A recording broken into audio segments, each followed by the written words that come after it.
है। वे आज के समय के प्रसिद्ध संत हैं।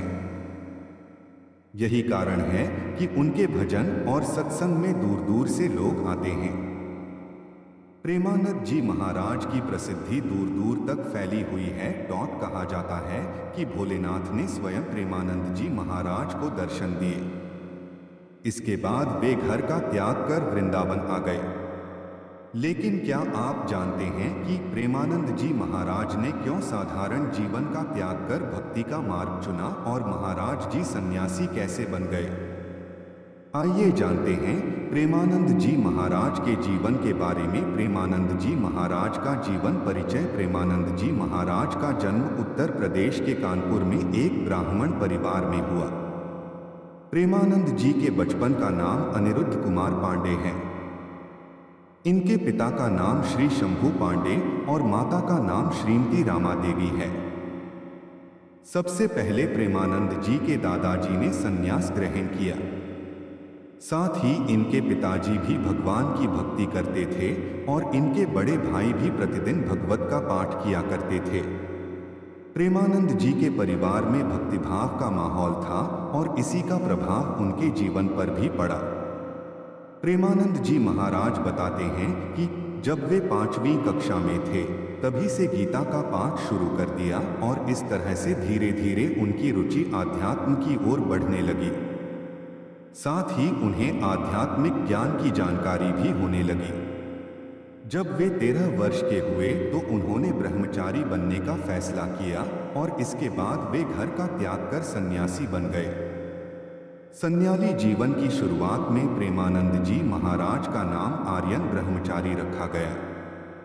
सन्यासी जीवन में कई दिनों तक रहे भूखे प्रेमानंद जी महाराज सन्यासी बनने के लिए घर का त्याग कर वाराणसी आ गए और यहीं अपना जीवन बिताने लगे। सन्यासी जीवन की दिनचर्या में वे गंगा में प्रतिदिन 3 बार स्नान करते थे और तुलसी घाट पर भगवान शिव और माता गंगा का ध्यान व पूजन किया करते थे। वे दिन में केवल 1 बार ही भोजन करते थे। प्रेमानंद जी महाराज भिक्षा मांगने के स्थान पर भोजन प्राप्ति की इच्छा से 10 से 15 मिनट बैठते थे। यदि इतने समय में भोजन मिला तो वह उसे ग्रहण करते थे, नहीं हो सिर्फ गंगाजल पीकर रह जाते थे। सन्यासी जीवन की दिनचर्या में प्रेमानंद जी महाराज ने कई दिन भूखे रहकर बिताया। प्रेमानंद जी के वृंदावन पहुंचने की चमत्कारी कहानी। प्रेमानंद महाराज जी के सन्यासी बनने के बाद वृंदावन आने की कहानी बेहद चमत्कारी है। एक दिन प्रेमानंद जी महाराज से मिलने एक अपरिचित संत आए और उन्होंने कहा, श्री हनुमत धाम विश्वविद्यालय में श्री राम शर्मा के द्वारा दिन में श्री चैतन्य लीला और रात्रि में रासलीला मंच का आयोजन किया गया है, जिसमें आप आमंत्रित हैं। पहले तो महाराज जी ने अपरिचित साधु को आने के लिए मना कर दिया, लेकिन साधु ने उनसे आयोजन में शामिल होने के लिए काफी आग्रह की, जिसके बाद महाराज जी ने आमंत्रण स्वीकार कर लिया। प्रेमानंद जी महाराज जब चैतन्य लीला और रासलीला देखने गए तो उन्हें आयोजन बहुत पसंद आया। यह आयोजन लगभग 1 महीने तक चला और इसके बाद समाप्त हो गया। चैतन्य लीला और रासलीला का आयोजन समाप्त होने के बाद प्रेमानंद जी महाराज को आयोजन देखने की व्याकुलता होने लगी कि अब उन्हें रासलीला कैसे देखने को कैसे मिलेगी। इसके बाद महाराज जी उसी संत के पास गए जो उन्हें आमंत्रित करने आए थे। उनसे मिलकर महाराज जी कहने लगे, मुझे भी अपने साथ ले चलें, जिससे कि मैं रासलीला को देख सकूं। इसके बदले मैं आपकी सेवा करूंगा। संत ने कहा, आप वृंदावन आ जाएं, वहां आपको प्रतिदिन रासलीला देखने को मिलेगी। संत की यह बात सुनते ही महाराज जी को वृंदावन आने की ललक लगी और तभी उन्हें वृंदावन आने की प्रेरणा मिली। इसके बाद महाराज जी वृंदावन में राधा रानी और श्री कृष्ण के चरणों में आ गए और भगवत प्राप्ति में लग गए। इसके बाद महाराज जी भक्ति मार्ग में आ गए। वृंदावन आकर वे राधा वल्लभ संप्रदाय से भी जुड़े। गीता का उपदेश अत्यंत पुरातन योग है। श्री भगवान कहते हैं, इसे मैंने सबसे पहले सूर्य से कहा था। सूर्य ज्ञान का प्रतीक है। आंख श्री भगवान के वचनों का तात्पर्य है कि पृथ्वी उत्पत्ति से पहले भी अनेक स्वरूप अनुसंधान करने वाले भक्तों को यह ज्ञान दे चुका हूं। यह ईश्वरीय वाणी है जिसमें संपूर्ण जीवन का सार है एवं आधार है। मैं कौन हूं? यह देह क्या है? इस देह के साथ क्या मेरा आदि और अंत है? देह त्याग के पश्चात क्या मेरा अस्तित्व रहेगा? यह अस्तित्व कहाँ और किस रूप में होगा? मेरे संसार में आने का क्या कारण है? मेरे देह त्यागने के बाद क्या होगा? कहाँ जाना होगा? किसी भी जिज्ञासु के हृदय में यह बातें निरंतर घूमती रहती हैं। हम सदा इन बातों के बारे में सोचते हैं और अपने को, अपने स्वरूप को नहीं जान पाते। गीता शास्त्र में इन सभी के प्रश्नों के उत्तर सहज ढंग से श्री भगवान ने धर्म संवाद के माध्यम से दिए हैं। इस देह को, जिसमें 36 तत्व जीवात्मा की उपस्थिति के कारण जुड़कर कार्य करते हैं, क्षेत्र कहा है और जीवात्मा इस क्षेत्र में निवास करता है, वही इस देह का स्वामी है। परंतु एक तीसरा पुरुष भी है। जब वह प्रकट होता है, अधिदैव अर्थात 36 तत्वों वाले इस देह, क्षेत्र को और जीवात्मा, क्षेत्रज्ञ का नाश कर डालता है। यही उत्तम पुरुष ही परम स्थिति और परम सत है।